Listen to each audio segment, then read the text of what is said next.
का सा दर्शन की भूख मैं दर मांगो नीता नींद ता दर्शन की करो सुनाए मैं दर मांगत पीख्या पाए तो दर्शन के ताई पया दीवाना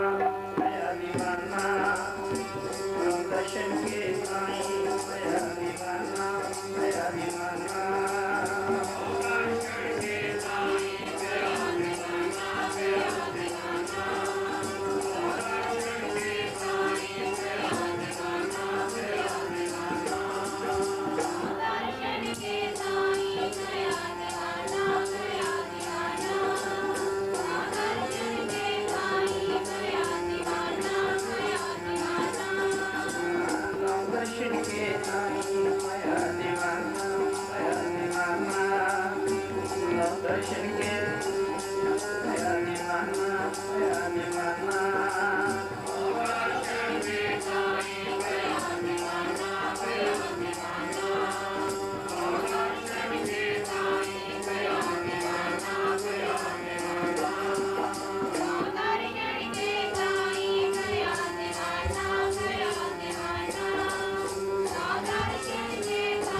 दर्शन देखने का चाव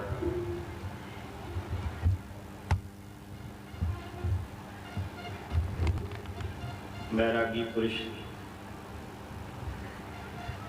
जिसनों बिरह दा विछोड़ा बिरह दी चोट लागी हुई सो जाने भी बहक भी अणियाले थी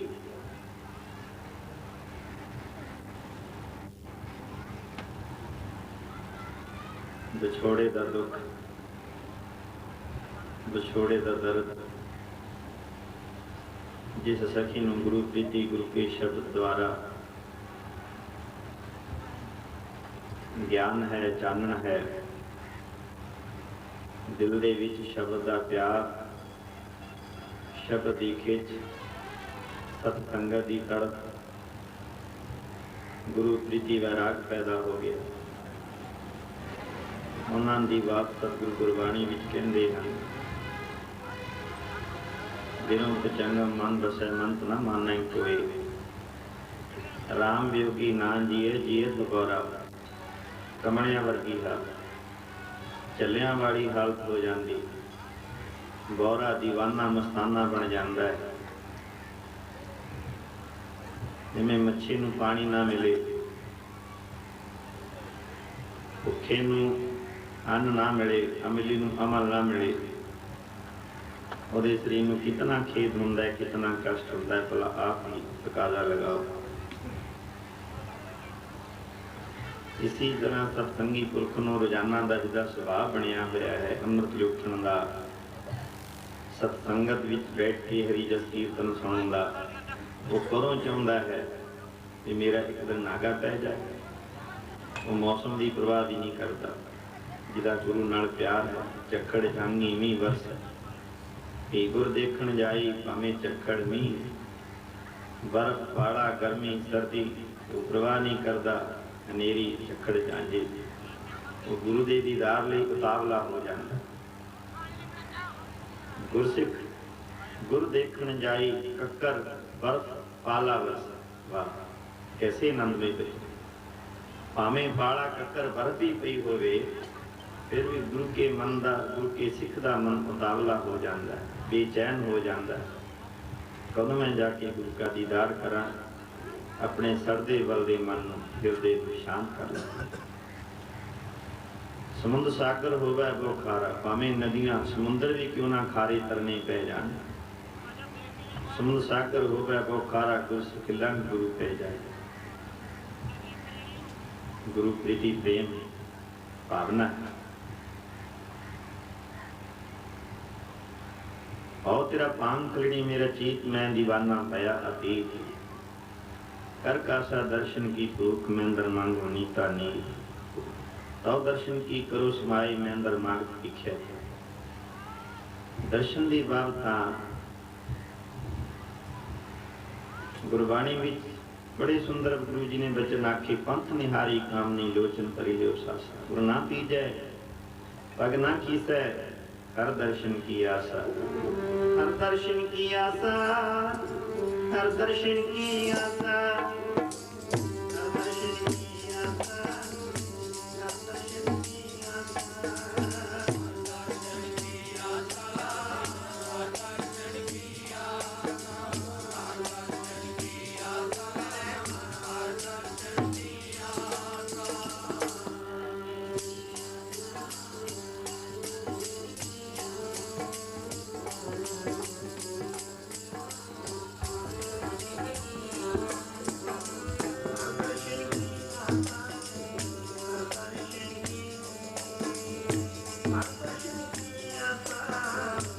हर दर्शन की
कामनी लोचन परिलियो सासा। उर ना पीजै पग ना खीसै हर दर्शन की आशा। उड़ो न कागा कारे बेग मिली जै अपने राम प्यारे। गर्मी की रुत है तिखड़ दोपहरा। श्री गुरु हरगोबिंद साहिब महाराज साईं दास जी कुटिया विच ठहरे हुए हैं। साईं दास जी हजूर ते पखा भी चल रहा है। आप जी के घर जैसा भी झोंपड़ा से कखा कानिया का कच्चा मकान, उन्होंने समय कच्चे मकान और कखा कानिया के झोंपड़े छप्पर वगैरह होया करते। चार सपेरे पानी छिड़किया होया है, ठंडी हवा आ रही है और पखा साईं दास जी आप चल रहे हैं। हजूर का इशनान कराने वास्ते पानी भी तैयार है। गर्मी की बहुत ज़्यादा तपश है, फिर भी जितना प्रेमी तो हो सकिया पूरा इंतजाम किया भी हजूर नूं गर्मी ना लगे। बड़ा प्यार दर्शाया। चार सपेरे कुटिया में छिड़क दिता गया। पखा आप साईं दास जी चल रहे हैं, ठंडी हवा आ रही है, गुरसिख संगतां आनंद विच बैठियां हैं। प्रभु दे छेवें पातशाह दे दर्शन ध्यान मगन बैठे। सतगुरु जी अपनी मौज में लेटे हुए हैं। साईं दास जी पखा चल रहे हैं। देखते देखते की नजर आया, हजूर के मस्तक के उपर पसीने दी बूंदां नजर आई। साईं दास ने बेनती की, सतगुरु सेवा विच कोई कमी पेशी है, कोई ढिल रह गई, कोई भुल है। आप जी के मस्तक ते पसीने दी बूंदा, भावें दास ने बहुत इंतजाम किया, 4 स्प्रे छिड़काव भी किया, पानी पखा की सेवा भी हो रही है, और जे आप जी इच्छा तो इशनान कर लो, पर आप जी के पसीने मत्थे के ऊपर बूंदा, इसका क्या कारण? कोई सेवा भी कमी पेशी? सतगुरु हौली दे के बोले, साईं दास इस विच बहुत गुजा भेद है, इस राज में तू नहीं समझ सकता, सच्चे पातशाह दसो कृपा करके। सतगुरु जी कहते, साईं दास तेरी सेवा में कोई कमी पेशी नहीं, तू बड़े प्यार ते श्रद्धा नाल सेवा कर रहे हैं, 4 सपेरे पानी भी छिड़किया हुआ है, ठंडी हवा भी आ रही है, सेवा में कोई कमी नहीं, कोई घाट नहीं, फिर महाराज आप जी दे मस्तक ऊपर पसीना क्यों आ रहा है? साईं दास इथों तकरीबन कुछ कोहां ते मेरा एक गुजा होर कोई प्रेमी रहिंदा है, जिसका नाम है भाई कंठा। वो माला फेरदा फेरदा अपने आश्रम जानी की कुटिया तो बाहर आ गया, तुरदा तुरदा लम्मा चलिया गया, देखण शक्ति है नहीं, रास्ता भुल गया है, धुप्पे ही बैठा है, हथ में सिमरनी पकड़ी हुई है। भाई कंठे नाल साडा तां इहो जिहा प्यार है जिवें मां ते पुत्र दा प्यार है। कृष्ण जी महाराज ने पूछया सी, महाराज आप जी नूं सब तो प्यारी वस्तु केड़ी? तो कृष्ण जी महाराज कहंदे, ही नारद सब तो प्यारी वस्तु मैनूं मेरे भगत हन, मेरे भगतां नाल मेरा तां इहो जिहा प्यार है जिवें मां को पुत्र दा प्यार हुंदा है। जिवें मामा नूं ने पुत्र प्यारे,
माता प्रेम करती है, मोहब्बत करती है, मेरा पुत्र चंगिया वस्तुआं खावे, चंगा पहने, सुख आराम आनंद न रहे, ये माता की इच्छा है।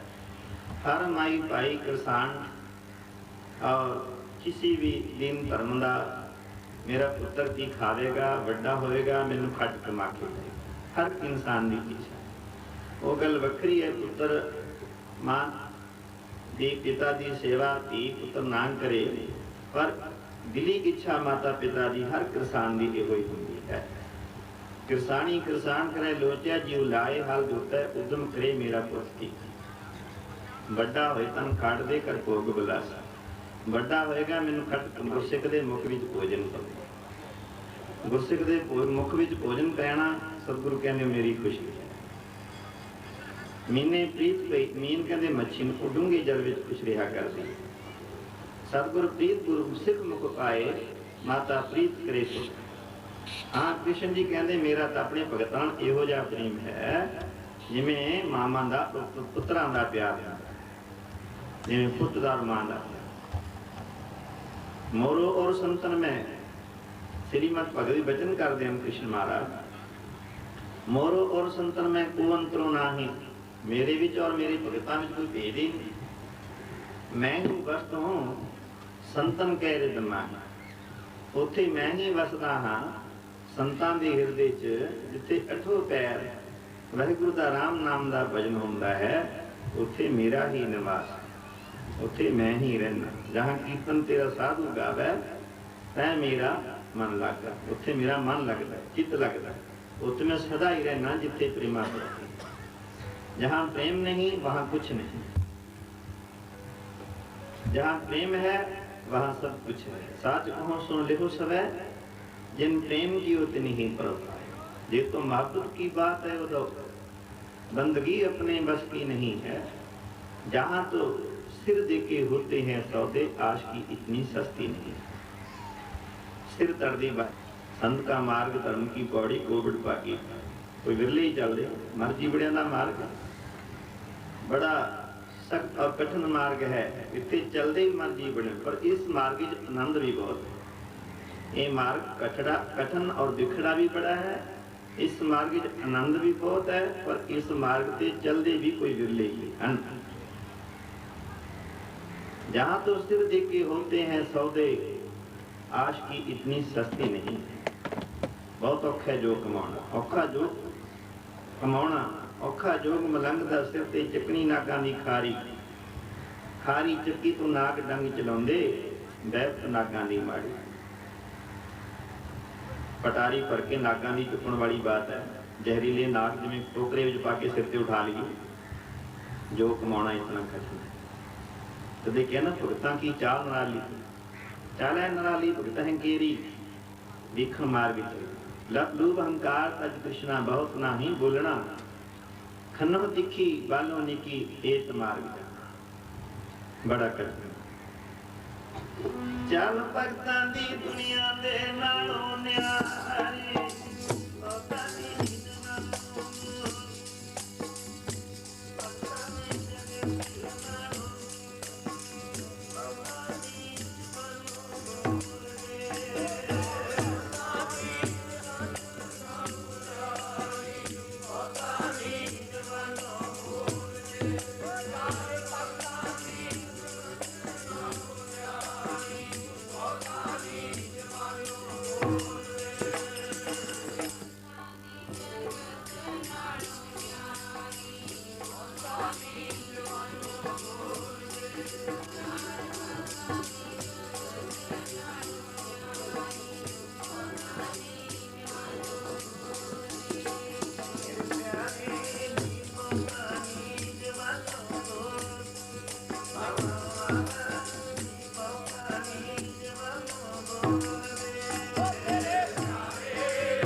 भगतां की चाल वाली चल है प्राली भगतां कीरी बिखु मार्ग चलना लख लोग अहंकार तज तृष्णा बहुत नाही बोलना।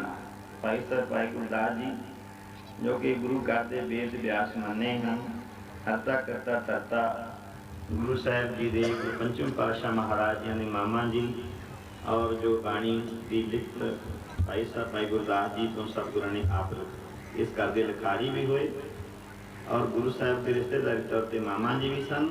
गुरु घर के वेद अभ्यास मने आप जी का कथन मुर्दा होए मरीज ना गली होवना। जितनी देर तक मरीज मुर्दा ना होया भगत सेवक मुर्दा ना आया उतनी देर तक अपने मुर्शद पासों की दात हासिल कर लिया। विद्यार्थी ने टीचर पासों कुछ ना कुछ लेना है पहला अपनी जागीर अपनी हों गवानी पएगी। 11 दाने सैकड़े बन जाते वाधा हो जाता। इसी तरह किसी गुरुदेव किसी मुर्शद टीचर की मार खा के हम शस्त्र पे है तीर पे तलवार पे नेजा पे है चुक के तो सारे कहते हैं बड़ा सोहना बने तलवार बड़ी सोहनी बनी ये पल्ला बड़ा सोहना बने नेजा सारे कहते हैं शस्त्र उठा के सोहना पर शस्त्र ये भी पूछो ना उसकी लार ने कितनी झंड लाई कदे गर्म कदे ठंडा कदे दुख कदे सुख फिर गर्म फिर ठंडा करके ऐरन तेरा ऊपर कंदी सट मारनी किनिया मारा चल के किन्ना दुख सुख गर्म सर्द चल के फिर किते जाके मैंने शस्त्र का रूप लिया एक लोहे के पीस ने फिर किते कोई सकंजे तड़के फिर किते शस्त्र बनया इट खड़का के तो सारे कहने बड़ी सोहनी बनी है पर इट नूं ये भी पूछो ना किन्ना तेरा किहड़े संचे कड़ियां ते किहड़े आवे सेक लिया तेन चलिया किन्ना सेक लग्या संचे विच तल के फिर वो किन्ने आवे विच ऐ सेक जिथे लट लट करके अग मचदी उत्थे पई इट फिर किते पकदी हुंदी है साइड ते रह जे अग ना पवे कच्ची बिल्ली भी रह जाती। इसी तरह गुरपीरां की चाकरी महा करनी सुखसार नजर करे जिस अपनी जिस लाए हेत प्यार। हाँ कहते मेरा तो भगतां इहो जिहा प्यार है जिवें मां ते पुत्र दा है। छेवें इस कुंभ दे विच बड़े सुखां ते चावां नाल आप जी हिस्से लै रहे हो। कल दा दीवान आप जी दा बाकी है वक्त में पहुंच के लाभ उठाना हुण सारे प्रेमी कुछ स्तोत्र विसार दे तन में श्री गुरु नानक साहिब जी तन